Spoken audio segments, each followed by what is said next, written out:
Hello guys! Merry Christmas! Ayan nga, today is 25. So, excited na kaming i-prank si Amara kasi hinihintay niya ito. Actually, so gumising na ako ng maaga para ma-check ko yung yung gift niya kung na ilabas na ba ng papa niya yung gift niya doon. So, balak nga naming i-prank siya.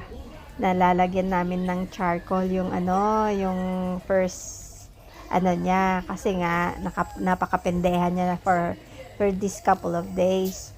So, ipaprank lang namin. So, binigyan ko siya ng nilagyan ko ng charcoal doon sa socks na yon. But, ang gift niya is nandito nakatago. Yan! Charan!